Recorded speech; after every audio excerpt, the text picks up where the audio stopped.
إن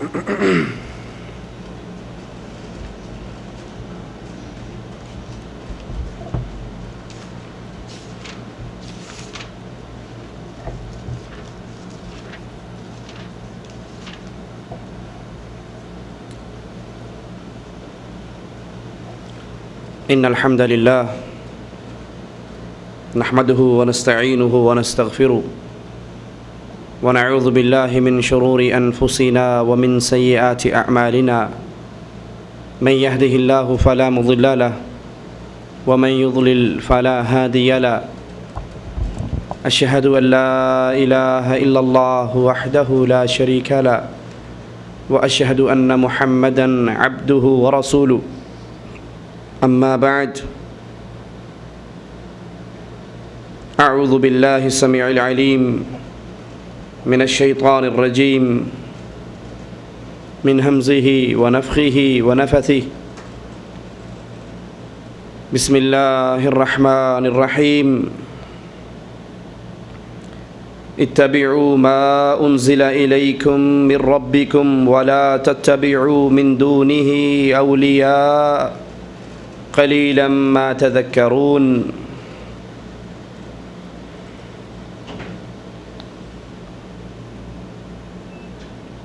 شیطان انسانوں کا ازلی دشمن ہے۔ ہمارے بابا کو جنت سے نکلوانے والا، اس کی پلاننگ کرنے والا یہی ہے، اور جب سے یہ مردود ہوا ہے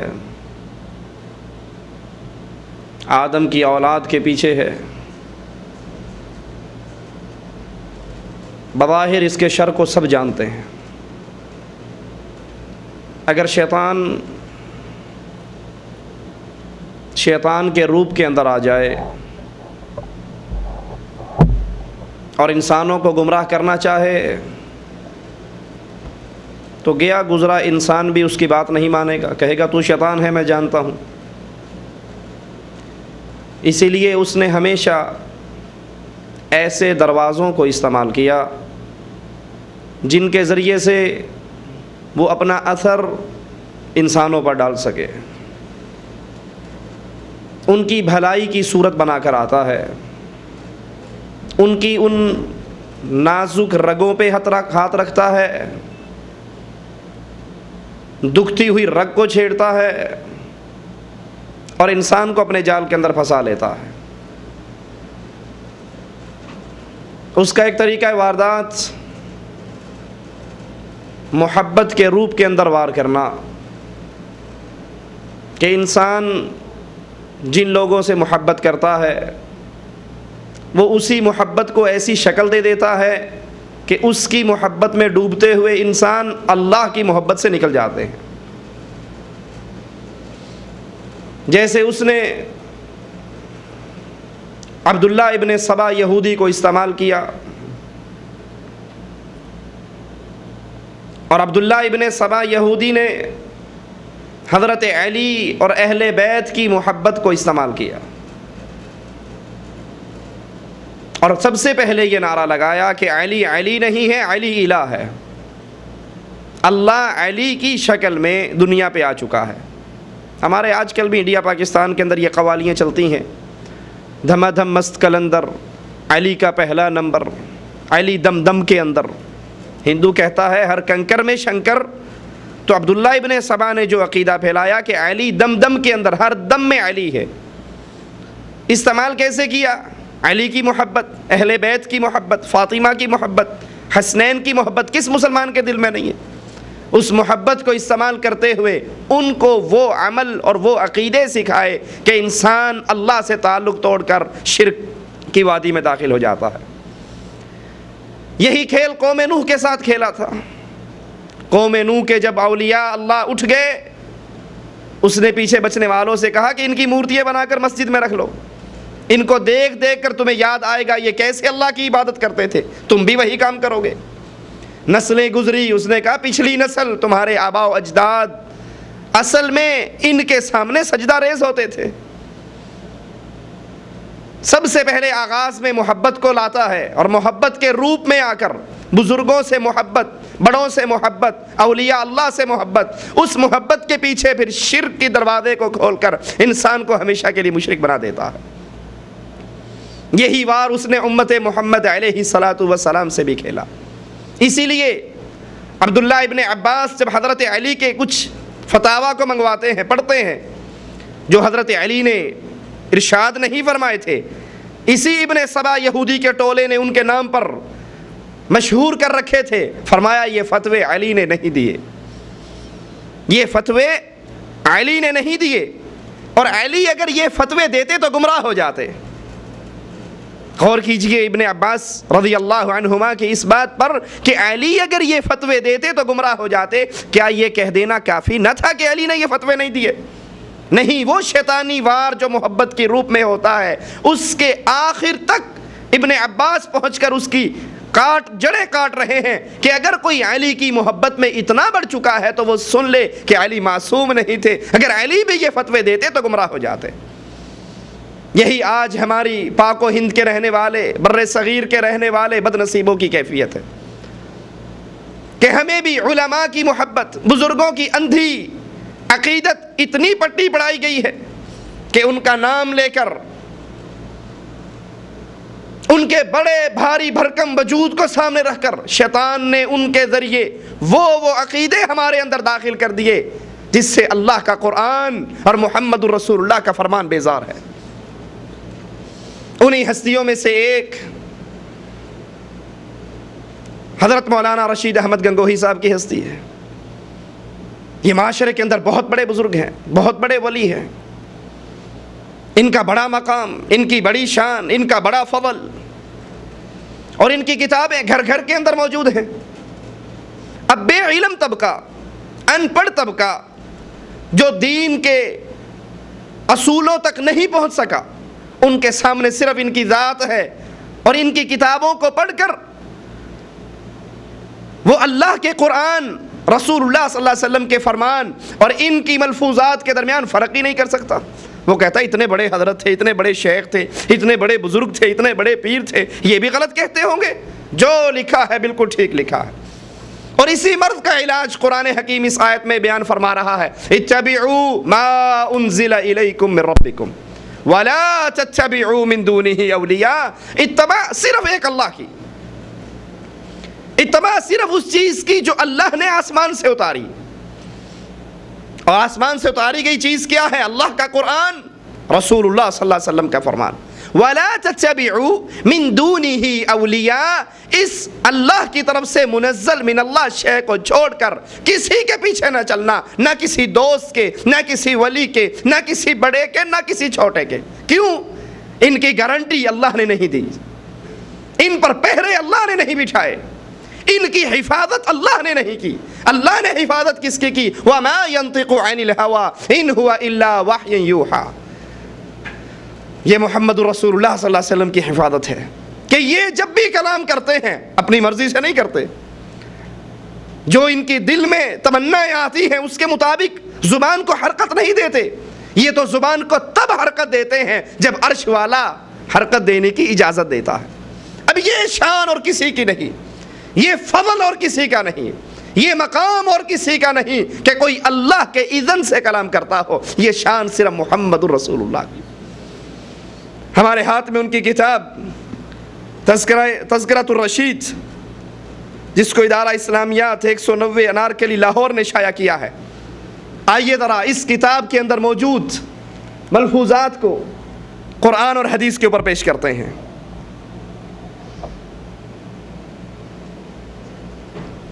ابتدا کے اندر صفحہ نمبر اس کا 7 ہے، فرماتے ہیں اس کتاب کے تالیف کرنے والے محمد عاشق الہی، جنہوں نے حضرت کے ملفوظات کو اکٹھا کیا ہے، کہ میں وہ خوش نصیب ہوں جو اپنے شیخ کی جوتیوں کے طفیل دین کو حاصل کیا ہے۔ یہ شیخ کی جوتیوں کا طفیل ہے، یہ شیخ کی جوتیاں سیدھی کرنے کا فضل ہے کہ مجھے بھی دین آ گیا ہے۔ رسول اللہ صلی اللہ علیہ وسلم بیان فرماتے ہیں، جب کسی سے اللہ بھلائی کرنا چاہتا ہے، جب کسی سے اللہ بھلائی کرنا چاہتا ہے تو اس کو سب سے پہلے دین کی سمجھ عطا کرتا ہے۔ کسی کی جوتیوں کے طفیل، کسی کی خاک چھاننے کے طفیل کبھی اللہ کا دین نہیں ملا کرتا،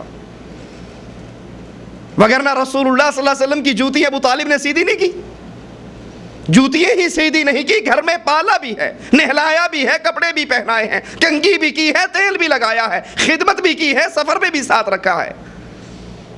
یہ رسول اللہ صلی اللہ علیہ وسلم کی تعلیم ہے۔ آپ فرماتے ہیں جس سے اللہ بھلائی کرنا چاہتا ہے تو سب سے پہلے اس کو دین کی سمجھ عطا کرتا ہے، دین کا فہم عطا کرتا ہے۔ دین کا فہم نہ کسی بزرگ کی نظر سے ہوتا ہے، نہ کسی بزرگ کی جوتی سیدھی کرنے سے ملتا ہے، یہ تو خالص اللہ کی دین ہے، یہ خالص اللہ کا فضل ہے۔ صفحہ 32 ہے اسی کتاب کا، اور صفحہ 32 پہ فرماتے ہیں کہ ایک مرتبہ عبد الرحیم صاحب نے شاہ احمد سعید کے عقیدے کی باب دریافت کیا تو انہوں نے کہا کہ یہ تو مولود وغیرہ میں جاتے ہیں، عید میلاد کرتے ہیں، اور عید میلاد یہ کوئی بری بات تو نہیں ہے، اللہ کے رسول صلی اللہ علیہ وسلم کا ذکر آئے، ان کا ذکر کر لیا جائے۔ اب حضرت یہاں فتویٰ جاری کر رہے ہیں کہ عید میلاد بالکل ٹھیک ہے، کی جا سکتی ہے، اور رسول اللہ صلی اللہ علیہ وسلم کا ذکر ہو، اس پہ کھڑا ہو جائے، اس کی اجازت دے رہے ہیں۔ اب آئیے رسول اللہ صلی اللہ علیہ وسلم کی پوری سیرت کو اٹھائیے۔ آپ کے 63 سال، ابو بکر کی حکومت، عمر کی حکومت، عثمان کی حکومت، علی کی حکومت، حسن کی حکومت، صحابہ کا دور، تابعین کا دور، تبع تابعین کا دور، محدثین کا دور، ائمہ کرام کا دور، یہ پوری امت کے لیے کھلی ہوئی تاریخ ہے۔ اس تاریخ کے اندر نہ رسول اللہ صلی اللہ علیہ وسلم کا میلاد منایا گیا، نہ آپ کی پیدائش پر اجتماع کیا گیا، نہ اس دن رسول اللہ صلی اللہ علیہ وسلم جس دن پیدا ہوئے اس دن کوئی جلوس نکلا، نہ ذکر رسول ہوا، نہ قیام ہوا، نہ میلاد پڑھی گئی۔ اور رسول اللہ صلی اللہ علیہ وسلم کا فرمان ہمیں اور آپ کو بول بول کر ایک بات سمجھا رہا ہے، من عمل عملا لیس علیہ امرنا فہو رد۔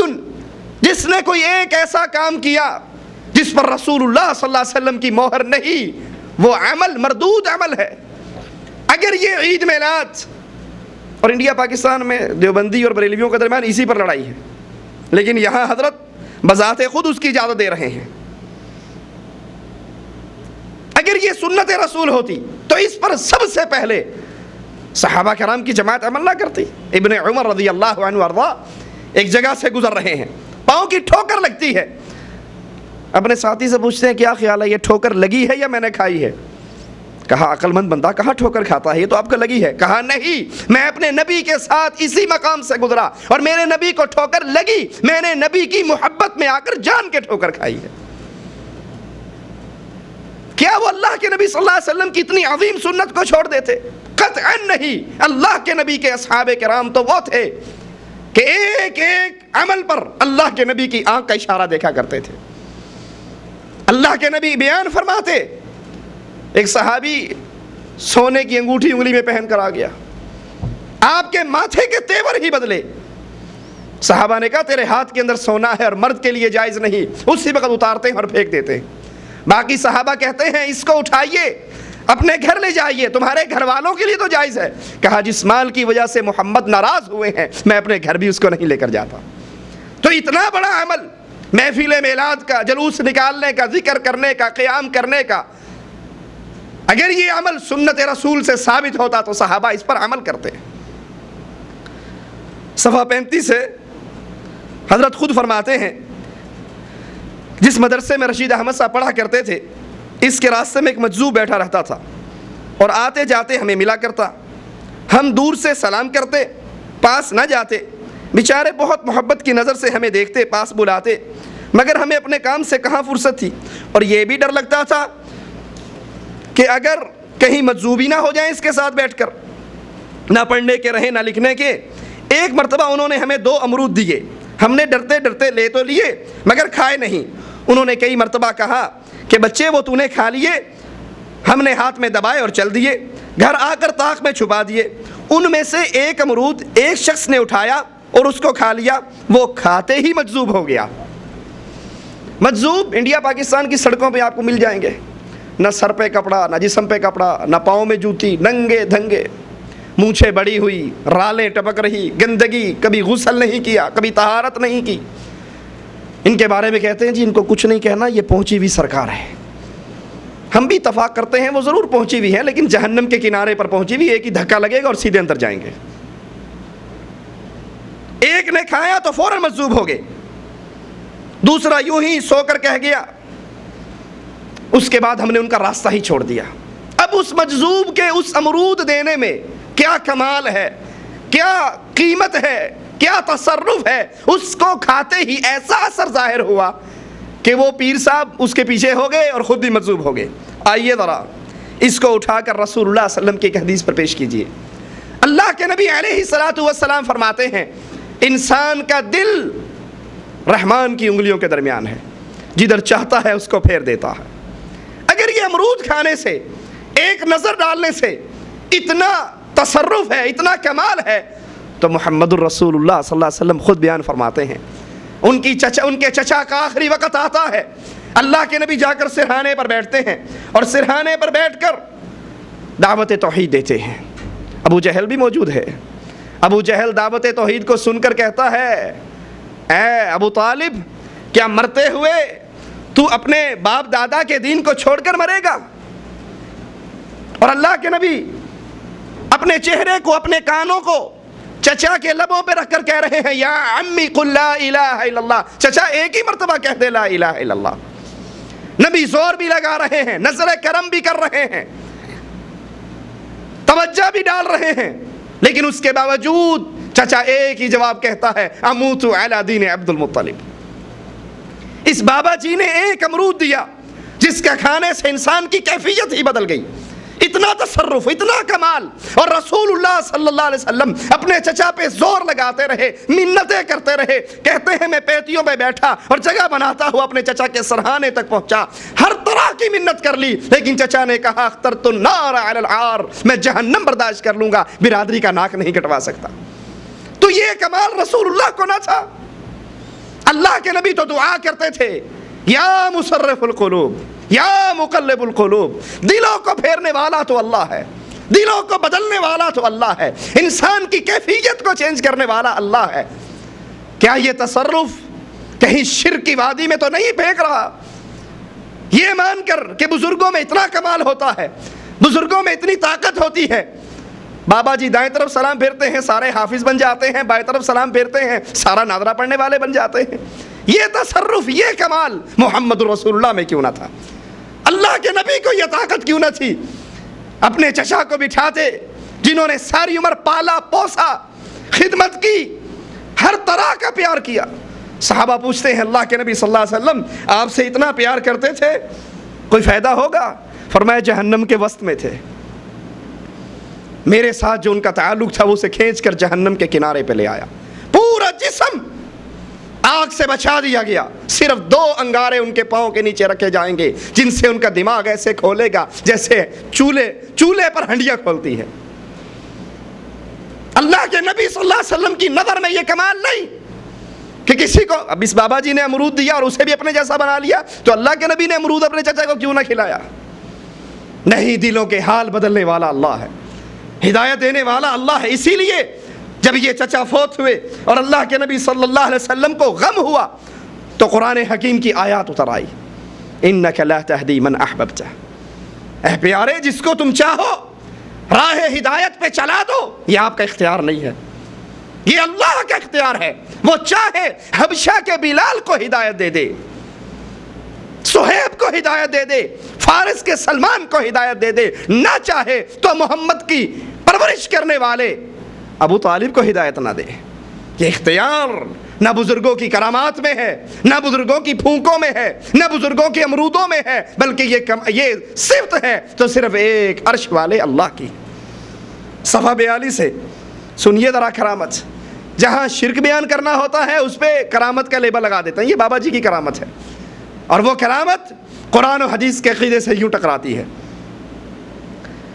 فرماتے ہیں ایک مرتبہ اسی زمانہ طالب علمی میں مولانا قاسم العلوم اور دیگر احباب کے ساتھ تھانہ بھون جانے کا اتفاق ہوا.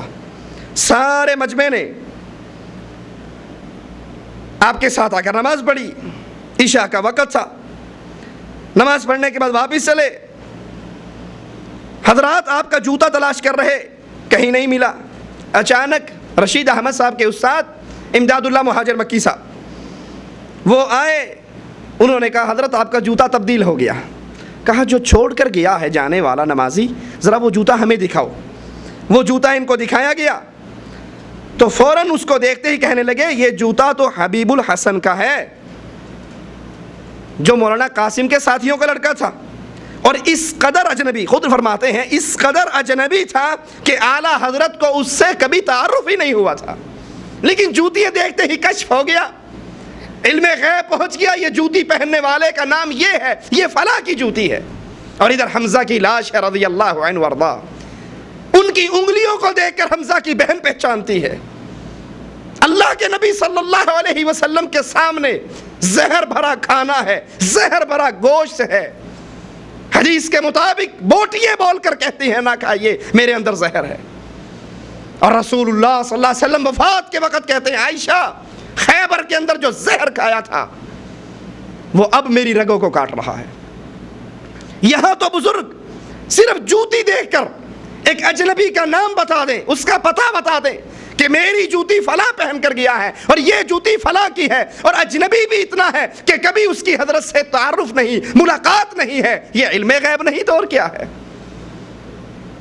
یہ وہی علم غیب ہے جس کا دعویٰ اگر بریلوی رسول اللہ صلی اللہ علیہ وسلم کے لیے کریں تو کہتے ہیں یہ مشرک ہے. اور یہی عقیدہ اگر اپنے بزرگوں کے لیے ثابت کر دیں تو یہ مواحد کے مواحد باقی ہیں. صفحہ نمبر 46 ہے اسی کتاب کا, اور 46 پر آئیے ذرا رسول اللہ صلی اللہ علیہ وسلم کی توہین کا اندازہ کیجئے. اس کتاب کے اندر جتنے واقعات ملیں گے یا تو اللہ کی صفات پر ڈاکہ ہوگا, اللہ کی صفتوں کو اپنے بزرگوں میں بانٹیں گے, یا اللہ کی توہین ہوگی یا رسول اللہ کی توہین ہوگی. اور نام محبت کا, نام پیار کا, نام ادب کا, نام بزرگی کا. فرماتے ہیں اعلیٰ حضرت کی بھاوج اتنی اچھی تھی کہ مہمانوں کا کھانا خود پکاتی تھی. اور کسی مہمان کے, صفحہ 46 ہے, کسی مہمان کے نا وقت آنے سے کبھی دل ان کا تنگ نہ ہوا. ایک دن اعلیٰ حضرت نے خواب دیکھا کہ آپ کی بھاوج مہمانوں کا کھانا پکا رہی اور رسول اللہ صلی اللہ علیہ وسلم تشریف لائے اور آپ کی بھاوج سے کہا اٹھ, تو اس قابل نہیں کہ امداد اللہ کے مہمانوں کا کھانا پکائے, اس کے مہمانوں کا کھانا تو میں پکاؤں گا. اب اللہ کے رسول صلی اللہ علیہ وسلم اس عورت سے, اس نامحرم سے کلام کر رہے بقول ان کے. وہ رسول جس کے پاس ایک عورت ایمان لانے کے لیے آئی, پردے کے پیچھے سے اپنے ہاتھ کو آگے بڑھایا. عائشہ فرماتی ہے رضی اللہ تعالی عنہا کہ میں نے اللہ کے نبی صلی اللہ علیہ وسلم کی نظر آپ کی انگلی اس عورت کی انگلی کی پوریوں پہ پڑی. آنکھوں کو بند کر لیتے ہیں, چہرے کو پھیر لیتے ہیں, کہتے ہیں عائشہ اس سے کہو اپنے ہاتھ کو پیچھے کر لے. محمد صلی اللہ علیہ وسلم نامحرم عورت کی طرف نظریں نہیں اٹھایا کرتا. اور یہاں ان صوفیوں کا, ان مولویوں کا کھانا پکانے کے لیے خود رسول اللہ صلی اللہ علیہ وسلم باورچی خانے کے اندر اس عورت کے پاس پہنچ چکے ہیں. کیا یہ اللہ کے رسول کی توہین نہیں؟ کیا یہ اللہ کے رسول صلی اللہ علیہ وسلم کی اہانت نہیں؟ وہ رسول جو اپنی صحابیات پر نظر نہ ڈالے, وہ رسول جو بیعت کرنے کے لیے آنے والی کی انگلیوں کی پوریوں کو دیکھنے پر آنکھیں بند کر کے چہرے کو پھیر لے, اس رسول صلی اللہ علیہ وسلم کے بارے میں امت کو یہ عقیدے بتائے جائیں کہ ہمارے جو مولوی صاحب ہیں ان کا کھانا آ کر رسول اللہ پکایا کرتے تھے. انا للہ و انا الیہ راجعون. صفحہ 48 پہ فرماتے ہیں القصہ حضرت مولانا منظوری شرط کے بعد بیعت ہوئے اور اعلیٰ حضرت نے آپ کو 12 تسبیحات تلقین فرمائی. شب کے وقت اعلیٰ حضرت نے وہ چارپائی جس پر آپ سویا کرتے تھے اپنے پلنگ کے ساتھ بچھا لی, آرام فرمایا. آخر شب میں جب اعلیٰ حضرت حسب معمول اٹھے, مولانا کی بھی آنکھ کھل گئی. چونکہ بیعت کے وقت شرط ہو چکی تھی اس لیے اعلیٰ حضرت نے کچھ نہ فرمایا کہ اٹھو یا بتلائی ہوئی تسبیح کرو, لیکن وہ پیارا دل, قدسی نفس شیخ کو پنگلا دینے اور کام کرا لینے والا وہ فیضان پہلے ہی اپنا اثر دکھا چکا تھا. یہ لیٹے ہوئے حضرت نے جا کر اپنا ذکر شروع کر دیا اور یہ اپنے فیضان سے، اپنے دل کی طاقت سے، دل کے تصرف سے ایسا اس پر زور ڈالا کہ مرید اپنے آپ اٹھ کر پیر کے پیچھے کھڑے ہو کر اس نے وظیفہ شروع کر دیا. یہ دل کا تصرف ہے جس پر وہ سنا ہے آپ نے، نگاہ مرد مومن سے بدل جاتی ہیں تقدیریں. تو ہم کہتے ہیں اگر نگاہ مرد مومن سے بدل جاتی ہیں تقدیریں تو مجاہد میدان میں کیوں لے کر جاتا ہے شمشیریں؟ صرف ایک نگاہ ڈالے، آنکھیں مارے اور کام کر لے. خود رسول اللہ صلی اللہ علیہ وسلم احد کے میدان کے اندر 2 سرہا پہن کر گئے. حضرت اٹھے، اپنے دل سے فیضان کیا، دل سے توجہ ڈالی تو مرید فوراً ان کے پیچھے اٹھا اور پیچھے اٹھ کر اس نے بھی آ کر فوراً یہ ذکر کرنا شروع کر دیا. حضرت نے جس وقت اس قصے کا خود تذکرہ فرمایا تو یہ بھی ارشاد فرمایا آخر کار میں نے ذکر جہر شروع کیا، بہت اچھا لگا. صبح حضرت والا کو بتایا کہ میں ساری رات ذکر جہر کرتا رہا تو اعلیٰ حضرت نے ہماری بہت تعریف کی اور محبت سے پیش آئے. آئیے ذرا رسول اللہ صلی اللہ علیہ وسلم کی شریعت کی طرف اس ذکر جہر کو رات کو اٹھ کر الا اللہ کی طرف لگانا. ذکر جہر 2 ذکر ہیں صوفیہ کے ہاں، ذکر خفی اور ذکر جہر. ایک تو خفیہ ذکر، وہ کس سے؟ سانس سے. یہ سانس کا ذکر ہے. یہ کیا ہے؟ لا الہ. یہ کیا ہے؟ الا اللہ. زبان سے نہیں بولنا، اپنا سانس سے دل پہ ضرب مارو یہاں تک کہ آپ کا دل چالو ہو جائے، دل خود کہے الا اللہ الا اللہ. یہ ذکر خفی ہے. اور ایک ذکر جہر ہے، لا الہ لا الہ. ایک جز کا ذکر، پھر اگلے جز کا ذکر الا اللہ الا اللہ. کہا میں نے حضرت کو بتایا حضرت میں نے ساری رات اس طرح ذکر کیا. رسول اللہ صلی اللہ علیہ وسلم کی شریعت کے اندر عمل کی قبولیت کی 2 شرطیں ہیں. کبھی بھی کسی کا جملہ سن کر، کسی کا عقیدہ سن کر اللہ اور اس کے رسول کی شریعت کو نہ چھوڑیے بلکہ ترازو میں ڈال کر ساتھ تول لیجئے.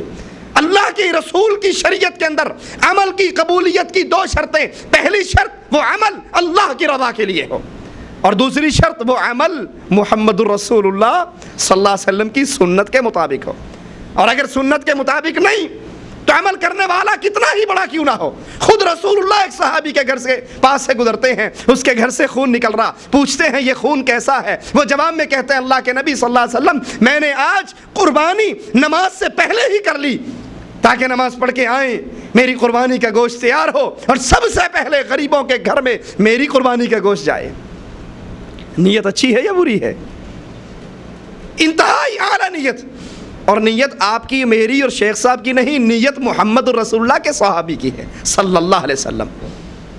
اللہ کے نبی جواب میں کیا فرماتے ہیں؟ میرے صحابی تیری قربانی نہیں ہوئی، قربانی کرنی ہے تو محمد کے طریقے پہ چل کر نماز پڑھنے کے بعد کرنی پڑے گی.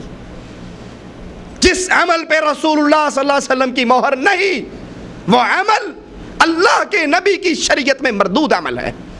یہ ذکر جہر جو حضرت امداد اللہ مہاجر مکی صاحب نے رشید احمد گنگوہی صاحب کو سکھایا، اللہ کے رسول کی کس حدیث سے ثابت ہے؟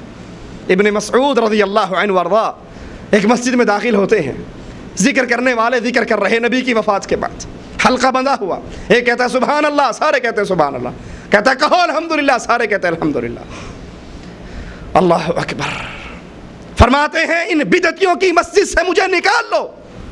ابھی تو رسول اللہ کے وہ برتن نہیں ٹوٹے جس میں آپ کھانا کھایا کرتے تھے، ابھی آپ کے کپڑے میلے نہیں ہوئے، تم نے ابھی محمد کے دین کے اندر نیا کام شروع کر دیا.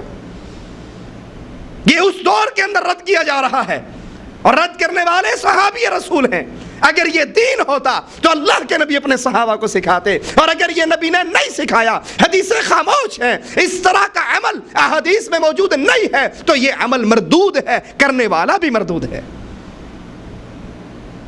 ناظرین، قطب العالم کے اس وقیع الشان فقرے کو دوبارہ ملاحظہ فرمائیں جو خادم کے دریافت کرنے پر آپ کی سچی زبان سے ظاہر ہوا، پھر تو مر مٹا. صفحہ ہستی سے، آب زر سے لکھنے اور دل پر قلم کرنے کے قابل ہے. حقیقت میں حضرت مولانا اس کے بعد مر مٹے. آپ نے اپنے نفس کو مار دیا. اس ذکر شروع کیا اور ذکر شروع کرتے ہی مر مٹے، اپنے نفس کو مار دیا اور جس پاک نام کے سیکھنے کا قصد کیا اس میں کھپ گئے، فنائیت حاصل کی، اس پر اکتفا نہ کیا بلکہ فنا عن فنا پر پہنچے اور فنائیت کی اعلیٰ مقام کو حاصل کیا. یہ صوفیہ کے ہاں ڈگری ہیں. سب سے پہلے فنا فی شیخ، پھر فنا فی الرسول، پھر فنا فی اللہ، پھر فنا عن فنا، ہر چیز سے فنا۔ پہلے اپنے سامنے شیخ کا تصور رکھو اور ذکر شروع کر دو، میں کچھ نہیں، میں کچھ نہیں، جو کچھ ہے شیخ ہی شیخ ہے، جو کچھ ہے شیخ ہے۔ تو آہستہ آہستہ ذکر کرتے کرتے آپ پہلے سٹیج پر پہنچو گے، شیخ کے اندر فنا ہو جائے گی، آپ کو ہر چیز ہی شیخ نظر آئے گی۔ جب یہ سٹیج حاصل کر لو، پھر اس کے بعد فنا فی الرسول، رسول کو سامنے رکھو اور ذکر کرو، میں کچھ نہیں، رسول ہی رسول ہے۔ یہاں تک کہ ذکر کرتے کرتے کرتے آپ اس سٹیج پر پہنچ جاؤ گے، پھر آپ کو ہر چیز رسول نظر آئے گی اور آپ رسول میں حلول کر جاؤ گے۔ جب یہ دوسرا سٹیج حاصل کر لو، پھر تیسرا سٹیج فنا فی اللہ کا ہے۔ کہو کچھ بھی نہیں، دنیا پہ جو ہے اللہ ہی اللہ ہے، ہر جگہ اللہ ہے، ادھر دیکھو تو ہی تو۔ وہ مر گیا پاکستان کا خبیث قوال نصرت فتح علی خان، وہ کہا کرتا تھا ادھر بھی تو ادھر بھی تو، مسجد میں تو، مندر میں تو، میخانے میں تو ایک گورک دھندا ہے۔ نعوذ باللہ ثم نعوذ باللہ، کہ ہر جگہ پر تو ہے، ہر جگہ پر تیری صورت ہے۔ اور یہی مولانا زکریا صاحب نے اسی رشید احمد کے حوالے سے فضائل صدقات میں لکھا ہے، اے اللہ جو تو ہے وہ میں ہوں، جو میں ہوں وہ تو ہے، میں اور تو خود شرک در شرک ہے، تو میرے اندر سے شریک ہے اور میں تیرے اندر سے شریک ہوں، تو میرا شریک ہے اور میں تیرا شریک ہوں۔ یہی وہ فنائیت پر پہنچے کہ پھر ہر چیز میں اس کو فنا الفنا حاصل ہو گئی۔ وہ لاسٹ مقام صوفیوں کا جس میں ہر چیز پہ اللہ ہی نظر آتی ہے، وہ مقام رشید احمد نے حاصل کیا۔ یہ شریعت اللہ کی، یہ قرآن اللہ کا، یہ حدیث اللہ نے اتاری جبرائیل کے ذریعے محمد رسول اللہ کے اوپر۔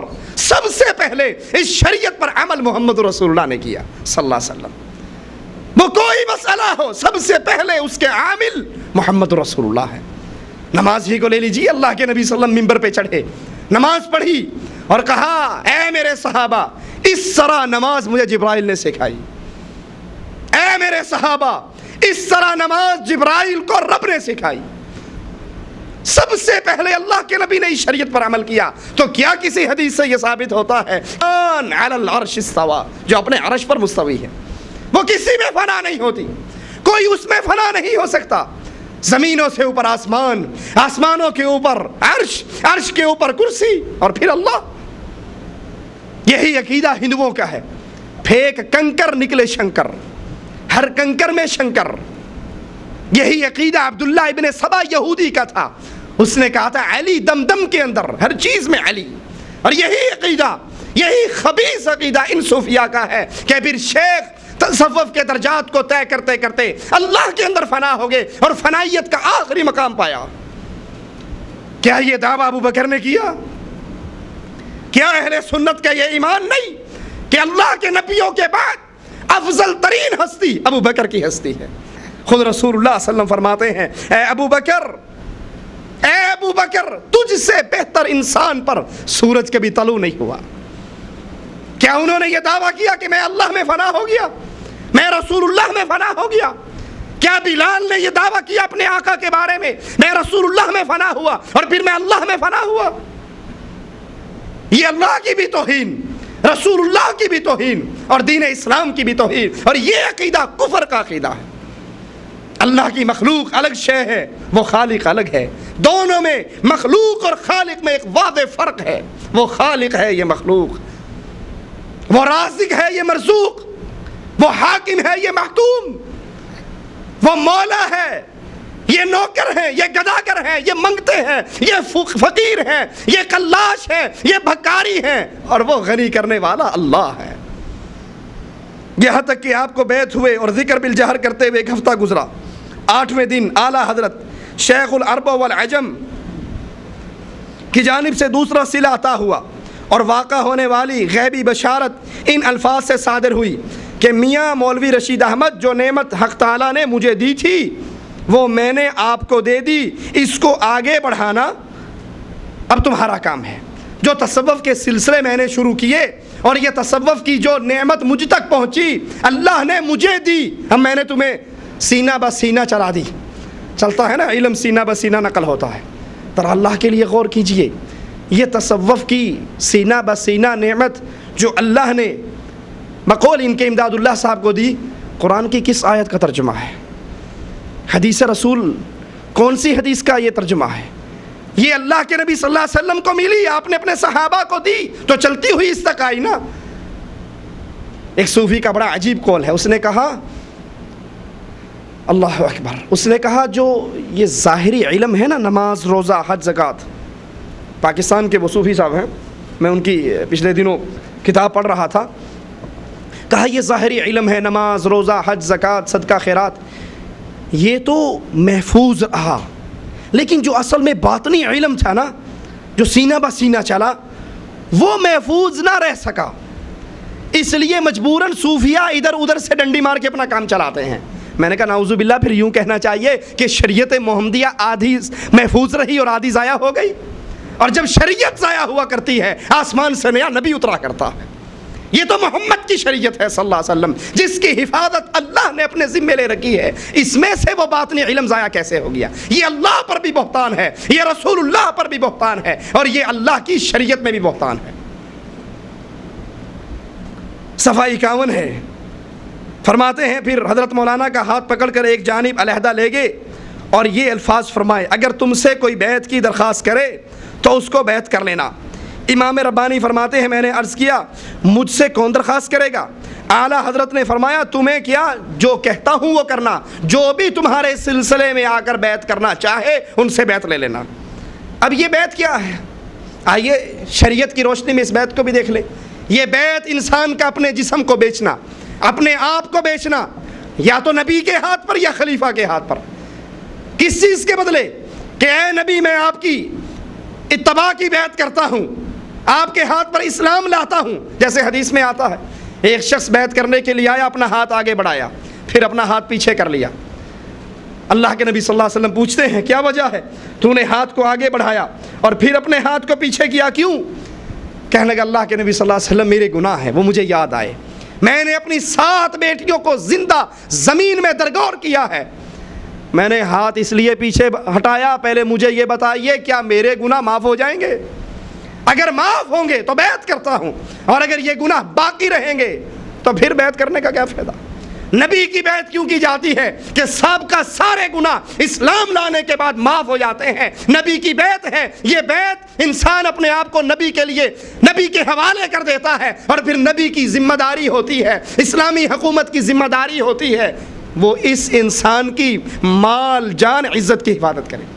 اس لیے حدیث میں آتا ہے نا، مدینے کے اندر ایک دفعہ شور اٹھا، اللہ کے نبی صلی اللہ علیہ وسلم کے اصحاب کرام اپنے اسلحے کی طرف بھاگے، اسلحے کو اٹھایا، کہتے ہیں ہم باہر نکلے، دیکھتے ہیں ایک سوار آ رہا ہے، اور وہ سوار جب قریب آیا تو محمد الرسول اللہ تھے. کہا جاؤ میرے صحابہ، جا کر سو جاؤ، تمہارے نبی تمہارے دشمن کو اکیلا ہی بھگایا ہے. یا تو نبی کی بیعت ہوتی ہے ایمان لانے کی، یا خلیفہ کی بیعت ہوتی ہے. خلیفہ کے حوالے انسان اپنے آپ کو کر دیتا ہے کہ جو آپ کا حکم ہوگا میں اس حکم پہ عمل کروں گا، اس کے نتیجے آپ میری جان، میرا مال، میری عزت کی حفاظت کریں گے. اس کے بعد کوئی تیسری بیعت نہیں. یہ صوفیہ کے سلسلے گمراہی کے سلسلے ہیں، ان کی بیعت بھی گمراہی ہے.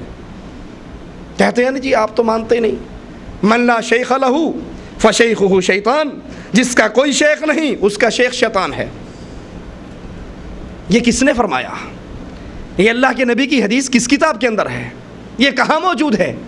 یا شیطان نے ہی تم پر القاء کیا ہے؟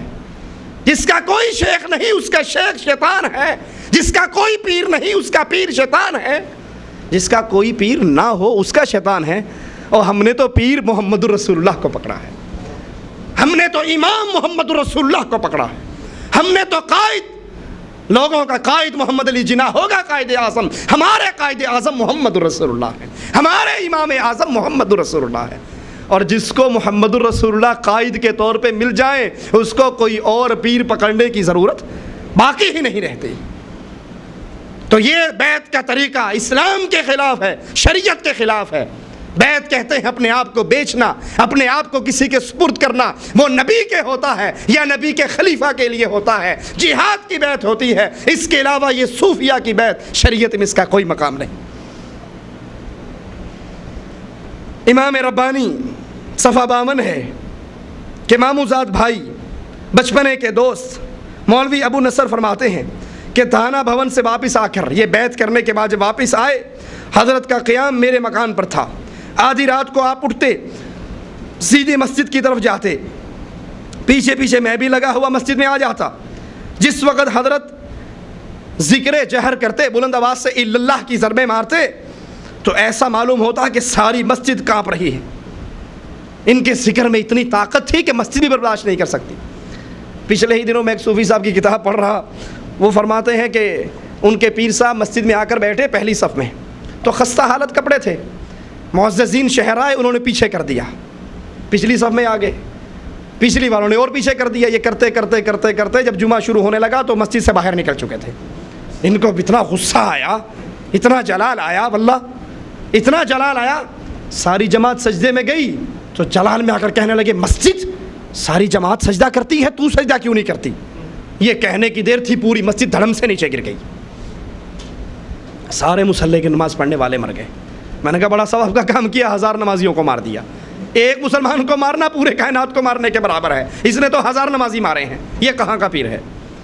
یہ ذکر جہر رسول اللہ کی سنت سے ثابت نہیں, نمبر 1. نمبر 2, اس کی دہشت, اس کا تصرف, اس کے ذکر کی آواز میں ہیبت اتنی ہے کہ مسجد کانپتی ہے. جب رسول اللہ صلی اللہ علیہ وسلم بیت اللہ میں نماز پڑھتے تھے تو وہاں پر پڑے ہوئے بت کانپ کر کیوں نہیں گر جاتے تھے؟ جو طاقت اس کے ذکر جہر میں ہے, وہ طاقت رسول اللہ کی یاد الہی میں کیوں نہ تھی؟ یہ اپنے بزرگوں کو وہ مقام دینا ہے جس مقام پر نبی بھی پیچھے رہ جاتے ہیں. یہ ذکر کرنا, یہ اللہ کی ضربیں مارنا, یہ سانس سے ذکر کرنا, یہ ذکر خفی کے طریقے, یہ ذکر جہر کے طریقے محمد کی شریعت میں موجود نہیں ہے. اور یاد کر لیجئے صلی اللہ علیہ وسلم, جب انسان بدعت کو ایجاد کرتا ہے تو بدعت کرنے والا دو حالتوں سے کبھی نہیں بچتا. یا تو وہ یہ سمجھتا ہے کہ یہ جو طریقہ میں کر رہا ہوں شریعت میں تو نہیں ہے نا, اس کا مطلب ہے کہ اللہ نے اتارا تھا, رسول اللہ نے خیانت کر لی, چھپا لی, اس لیے اپنے پاس سے کرتا ہے نا, کام اچھا ہے, اللہ نے تو اتارا, رسول اللہ نے آگے نہیں پہنچایا. یا پھر اس کا یہ عقیدہ ہوتا ہے کہ یہ اتنا خیر کا کام ہے, رسول اللہ بھی اس سے غافل رہے اور اللہ کو بھی نہیں پتہ لگا. کیونکہ رسول اللہ صلی اللہ علیہ وسلم صحیح حدیث میں بیان فرما کر گئے کہ کوئی ایسا عمل نہیں خیر کا جو تمہیں جنت کی طرف لے جاتا ہو سوائے اس کے کہ اس عمل کو میں نے بیان کر دیا ہے. جب اللہ کے نبی نے جنت میں جانے والا ہر نیک عمل بیان کر دیا, اور یہ ذکر جہر نبی کے ان بیان کردہ عملوں میں نہیں ہے, یہ اللہ کی ضربیں, حدیث خالی ہے, قرآن خالی ہے. اگر یہ خیر کا کام ہوتا تو نبی بتا کر جاتے, اگر نبی نے نہیں بتایا تو یہی دلیل کافی ہے کہ یہ عمل محمد الرسول اللہ صلی اللہ علیہ وسلم کی شریعت سے انسان کو باہر نکال دیتا.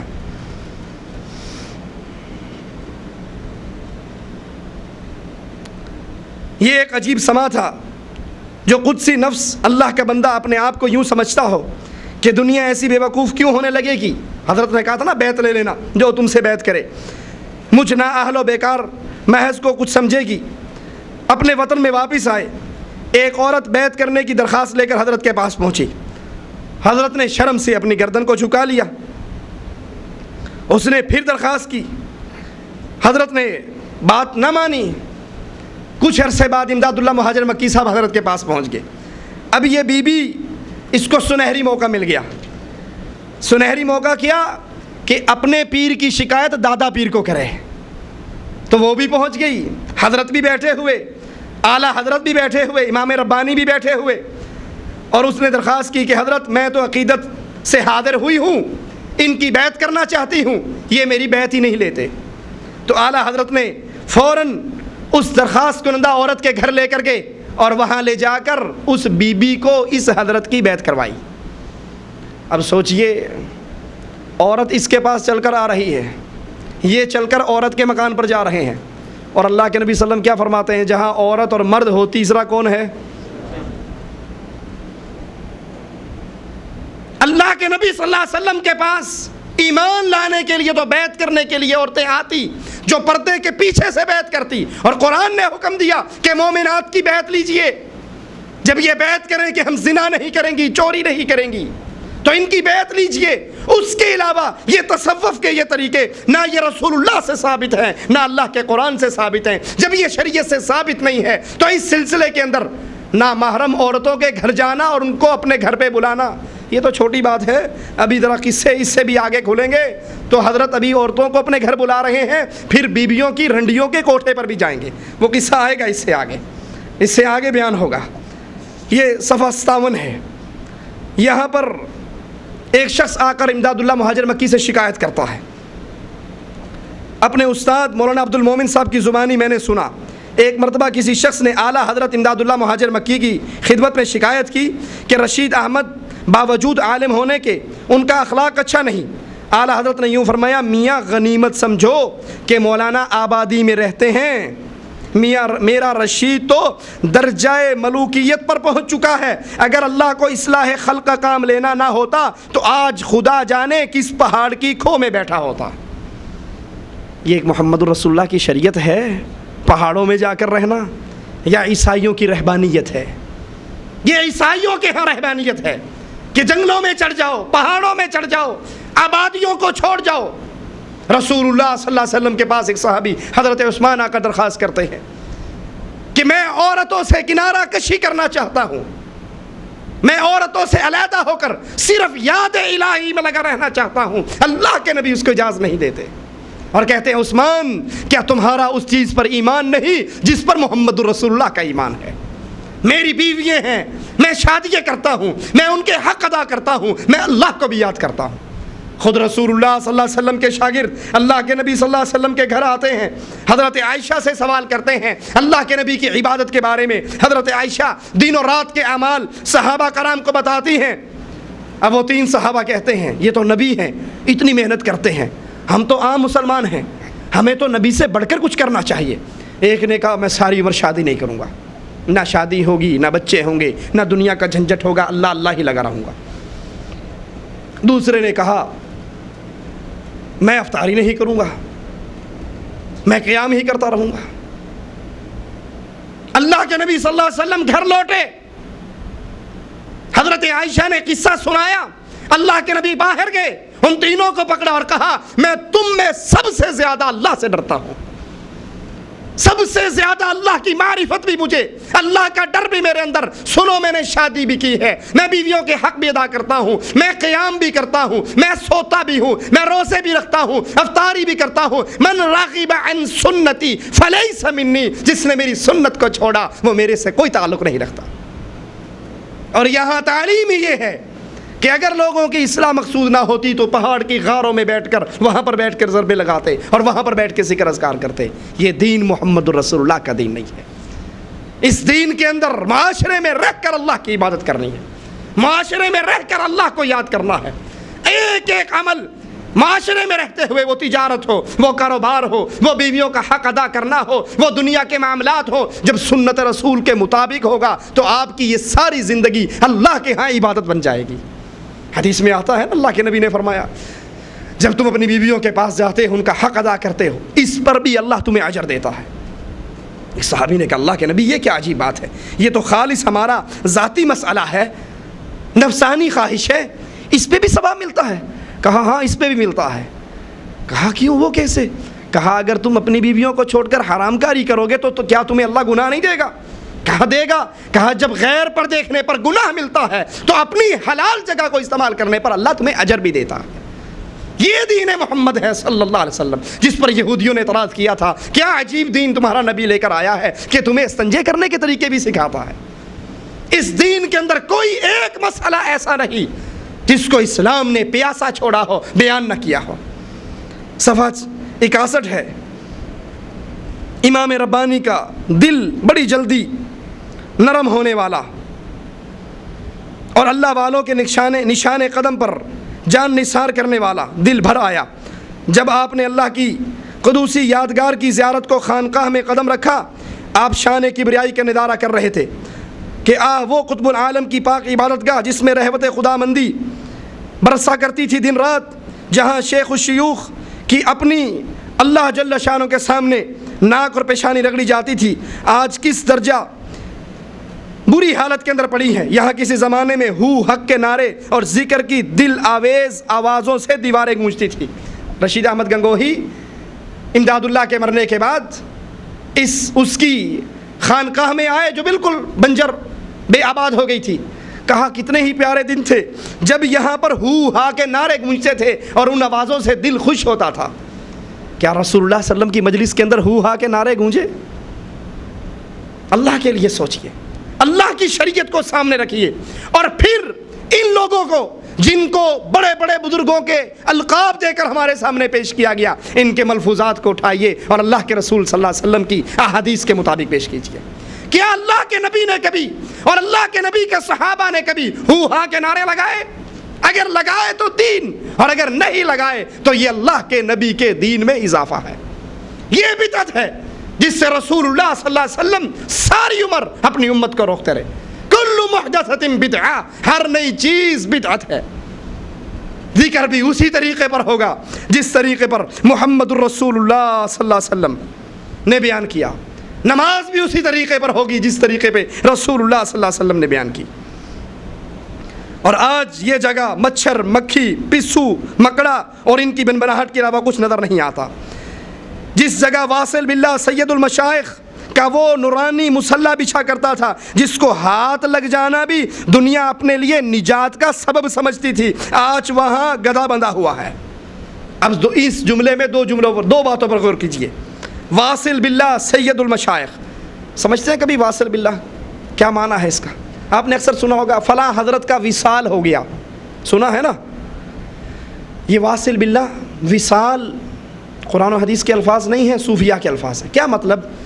ان کے عقیدے کے مطابق ہر چیز اللہ سے نکلی ہے نا، وہ جھوٹی من گڑت روایت ہے، کنتو کنزن مخفین، اللہ کہتا ہے میں چھپا ہوا خزانہ تھا، پھر میں نے اپنا آپ ظاہر کرنا چاہا تو میں دنیا میں جو کچھ ہے ان سب کے روپ کے اندر اللہ ہے۔ یہی عقیدہ وحدت الوجود ہے نا، ہر چیز میں اللہ ہے۔ تو اللہ سے اصل میں سب نکلے ہیں۔ جب انسان مر جاتا ہے واپس اللہ میں وصال کرتا ہے۔ آپ لکھتے ہیں نا آپ کا خط موصول ہوا، کیا مطلب؟ آپ کا خط مجھ تک پہنچ گیا، میں نے وصول کر لیا۔ کہا یہ حضرت کا وصال ہو گیا، کیا مطلب؟ یہ مرنے کے بعد چونکہ اللہ میں سے ہر چیز نکلی ہے اور یہ واپس واصل باللہ ہو گئے، واپس اللہ میں داخل ہو گئے۔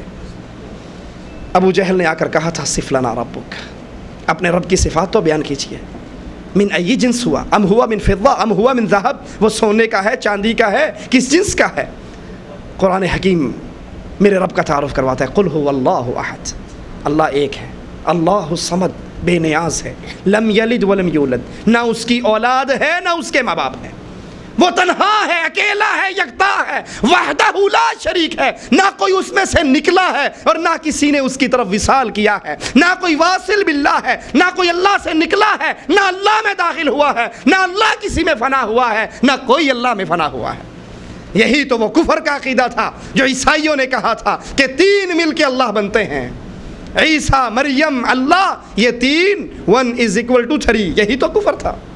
اور یہی یہ حضرت فرما رہے ہیں کہ ہمارے جو شیخ تھے وہ واصل باللہ تھے، ان کا اللہ کے ساتھ وصال ہو گیا، واپس اللہ میں فنا ہو گئے۔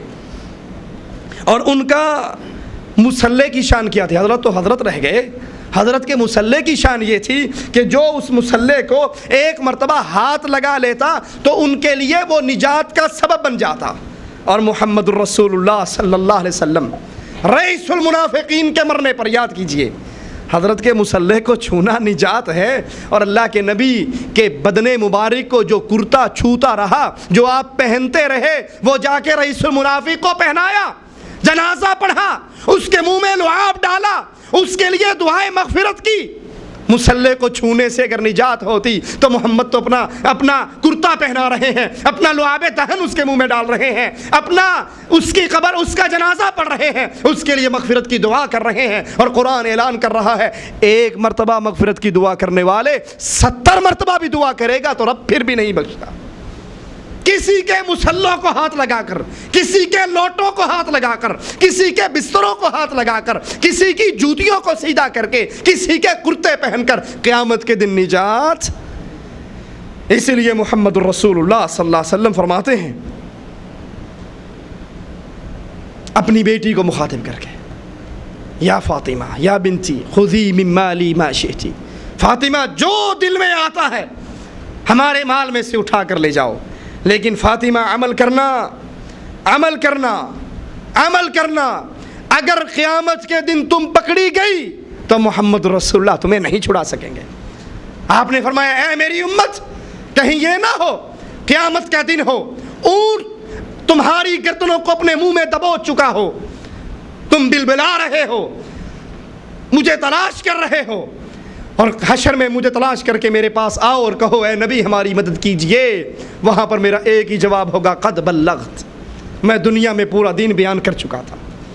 نہ کسی کے کرتوں پہننے سے نجات ہے، نہ کسی کا مسلح تھامنے سے نجات ہے، نہ کسی کی جوتیاں چھونے سے نجات ہے، نجات اس اسلام کے اوپر، اس دین کے اوپر عمل کرنے میں۔ اور جب دین اسلام کے ساتھ عقیدے میں شرک داخل ہوگا، جب دین اسلام کے ساتھ بزرگوں کو وہ طاقتیں دی جائیں گی کہ یہ جو چاہے تصرف کر گزرے، اللہ کے حقوق پہ جیسے مرضی ڈاکہ ڈال لیں، تو پھر سمجھ لیجئے یہ دین انسان کا شرک کی لعنت کی وجہ سے برباد ہو جاتا۔ یہ صفحہ 77 ہے، یہاں پہ فرماتے ہیں عبداللہ خان رئیس کا گھوڑوں کا استبل تھا، ویران کوٹری تھی، انگریز رشید احمد گنگوہی کو گرفتار کرنا چاہتے تھے، یہ آ کر اس کی کوٹڑی میں چھپ گئے۔ کہتے ہیں خدا جانے مخبر کون اور کس بلا کا پتلا تھا جس نے عین وقت پر روپوشی کی کوٹڑی تک متعین بھی کر دیا۔ چنانچہ پولیس انگریز افسر گھوڑوں پر سوار ہوئے اور حضرت کے عبداللہ خان کے استبل میں پہنچ گئے، ادھر ادھر کی باتیں کی، گویا اپنے نا وقت آنے کو چھپا رہے ہوں۔ جہاں دیدہ تجربہ کار دور سے تاڑ گئے، لیکن اب کیا کریں، چلتے چلتے چلتے گھوڑوں، کہا میں تیرے گھوڑے خریدنے کے لیے آیا ہوں۔ اچانک اس کوٹڑی پہ پہنچے جہاں مولانا رشید احمد گنگوہی بند تھے، تو فوراً ہاتھ مار کے دروازہ کھول دیا۔ کہا ادھر دروازہ کھلا، ادھر عبداللہ خان کا دل اچھل کے اس کے حلق میں آ گیا کہ بس ابھی حضرت پکڑے جائیں گے، میری تو خیر ہے، میں تو جو مارا گیا سو مارا گیا، حضرت بھی پکڑے جائیں گے۔ کہا لیکن اچانک کیا دیکھتا ہوں کہ حضرت کا مسلح بھی ہے، لوٹا بھی ہے، اور پانی وضو کا زمین پہ گرا ہوا بھی ہے، لیکن کوٹڑی خالی ہے۔ تو کہا میں دل ہی دل میں حضرت کی کرامت پر داد عیش دینے لگا کہ واہ حضرت کیا کمال ہے، ہم سارے کھڑے دیکھ رہے ہیں، حضرت غائب ہیں۔ تو وہ انگریز کہنے لگا بھائی اس کوٹڑی میں کیا کرتے ہو؟ کہا جی یہ نماز کا وقت ہے، ہم نماز یہاں پڑھتے ہیں۔ کہا نماز تو مسجد میں ہوتی ہے۔ کہا نفل یہاں پڑھتے ہیں، فرض مسجد میں پڑھتے ہیں۔ یہ کہہ کر وہ معافی مانگ کر کہ میں نے بغیر وقت کے آپ کو تنگ کیا، چلا گیا۔ کہا میں نے دروازہ بند کیا، واپس آیا، آ کر دروازہ کھولا تو کیا دیکھتا ہوں حضرت سلام پھیر رہے ہیں، وہیں بیٹھے نماز پڑھ رہے ہیں۔ اب آئیے ذرا حضرت کی اس شان میں جو یہ جھوٹ بولا گیا ہے، اس کو رسول اللہ صلی اللہ علیہ وسلم کے سفر معراج پر پیش کرتے ہیں۔ اللہ کے نبی صلی اللہ علیہ وسلم کے گھر کا احاطہ کر لیا گیا، کفار قتل کرنے کے لیے تیار ہیں، ہر قبیلے کا آدمی ہے۔ تو کیا خیال ہے اللہ کے نبی صلی اللہ علیہ وسلم نظروں سے غائب نہیں ہو سکتے تھے؟ عرش والے نے آسمان سے جبرائیل کو بھیجا، جبرائیل نے مٹی اللہ کے نبی کو دی، اللہ کے نبی نے وہ مٹی ان کفار کی طرف پھینکی اور وہاں سے نکال کر آپ کو جبرائیل علیہ الصلوۃ والسلام لے چلے۔ کفار اندر جا کر دیکھتے ہیں اللہ کے نبی موجود نہیں ہیں، وہ اپنے گھوڑ سواروں کو دوڑاتے ہیں، سراقہ تعاقب کرتے ہوئے رسول اللہ صلی اللہ علیہ وسلم کے پیچھے پہنچتا ہے۔ ابو بکر صدیق رونے لگ جاتے ہیں۔ آپ کہتے ہیں صدیق کیوں رو رہا ہے؟ کہا آقا اپنی جان پر نہیں رو رہا، آپ کی جان کو خطرے میں دیکھ کر رو رہا ہوں۔ یہ 2 نیزے کے فاصلے پر سراقہ رہ گیا ہے، یہ پہنچ گیا ہے۔ اللہ کے نبی نے کہا صدیق فکر نہ کرو، یہ ہمارے قریب نہیں آ سکتا۔ اپنے ہاتھوں کو اٹھاتے ہیں، کہتے ہیں اللہ تو جیسے چاہتا ہے سراقہ سے سلوک کر۔ اس کا جانور، اس کا گھوڑا اپنے قدموں سمیت زمین کے اندر غرق ہو جاتا ہے، دھس جاتا ہے، پھنس جاتا ہے۔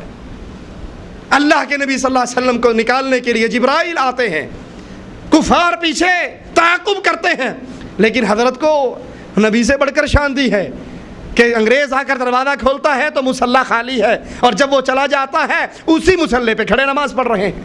یہ شان رسول اللہ صلی اللہ علیہ وسلم کو کیوں نہ ملی؟ آگے بڑی پیاری بات کہتے ہیں، آپ نے اکثر سنا ہوگا نا کہ یہ جو وہابی ہیں یہ اصل میں ان کا وجود نہیں ہے، یہ انگریزوں کی پیداوار ہے۔ سنا یا نہیں سنا؟ یہ انگریزوں کی پیداوار ہیں، بس یہ انگریزوں کے زمن سے پیدا ہوئے، انگریزوں کے بے ہی خواہ ہیں، اصل میں ان کی کوئی اصل نہیں۔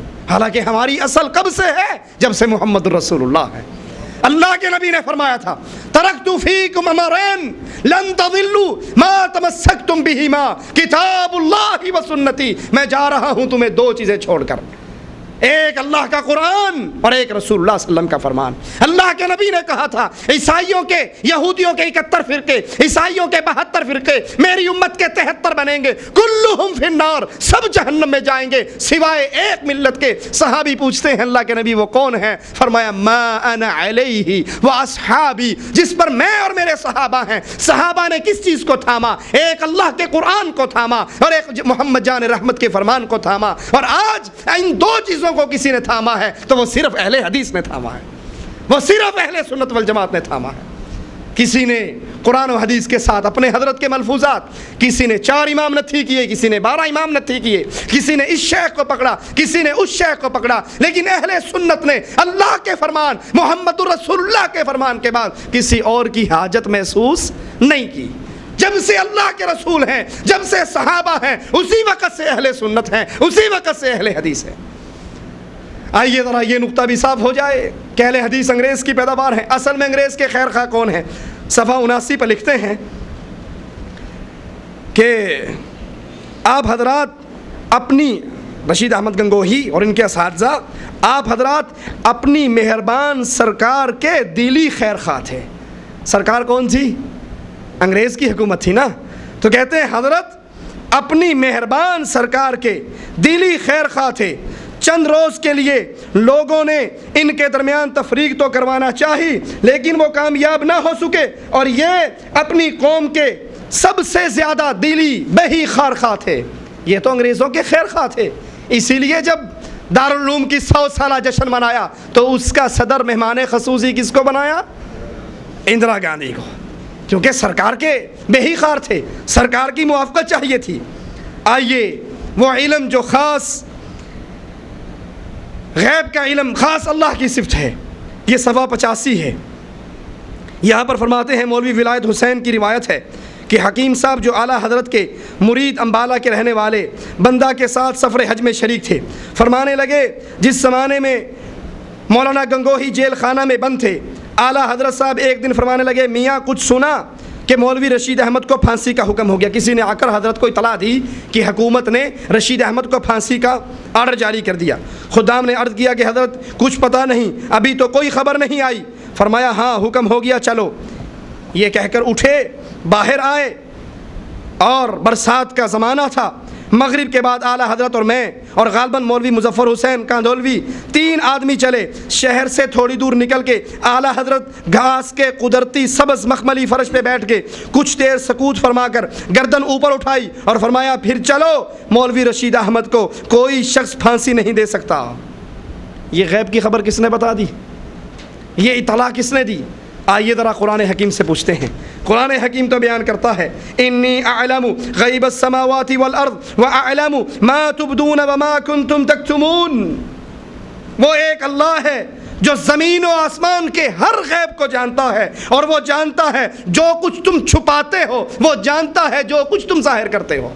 بظاہر پولیس والے آرڈر جاری کر رہے ہیں اس کے پھانسی کے، لیکن حضرت کچھ دیر مراقبہ کرتے ہیں۔ مراقبہ کرنے کے بعد براہ راست اس کو اللہ کی طرف سے اطلاع ہو جاتی ہے، وحی ہو جاتی ہے کہ نہیں، رشید احمد کو کوئی پھانسی نہیں دے سکتا۔ سوچئے رسول اللہ صلی اللہ علیہ وسلم کے پاس آ کر کچھ لوگ سوال کرتے ہیں۔ سورۃ کہف کے اندر یہ قصہ موجود ہے۔ اللہ کے نبی فرماتے ہیں کل جواب دوں گا، اور اللہ کے نبی کس کے بھروسے پر کہہ رہے ہیں کل جواب دوں گا؟ اللہ کے، کہ آسمان سے وحی آ جاتی ہے اور اللہ کے نبی بیان کر دیتے ہیں، کہاں کل جواب دوں گا؟ کل پہ کل گزر گئی، دن پہ دن گزر گئے۔ یہودی مذاق کر رہے ہیں، یہ نبی بنے پھرتے ہیں، یہ کہتے تھے ہم کل جواب دیں گے، ابھی تک جواب نہیں آیا۔ اور جب اللہ کی طرف سے وحی آئی، پہلے ڈانٹا گیا، پہلے سمجھایا گیا، پہلے پوچھا گیا ہے نبی تو نے کیوں کہا میں کل جواب دوں گا، یہ کیوں نہیں کہا انشاءاللہ؟ وَلَا تَقُولَنَّ لِشَيْءٍ إِنِّي فَاعِلٌ ذَلِكَ غَدًا إِلَّا أَن يَشَاءَ اللَّهُ۔ ایک اللہ چاہتا ہے تو انسان کچھ کر سکتا ہے۔ اللہ کی طرف سے وحی آتی ہے تو انسان کو اطلاع ہوتی ہے، اللہ کی طرف سے وحی نہ آئے تو کسی انسان کو غیب کی خبروں کی اطلاع نہیں ہوا کرتی۔ اور یہاں کہتے ہیں نہیں، تھوڑی دیر مراقبہ کیا، تھوڑی دیر مراقبہ کرنے کے فوراً بعد کہنے لگے کہ رشید احمد کو کوئی پھانسی نہیں دے سکتا۔ یہ اطلاع کہاں سے آئی؟ یہ غیب کی خبر کس نے بتائی؟ ادھر تو عائشہ رضی اللہ تعالی عنہا ہے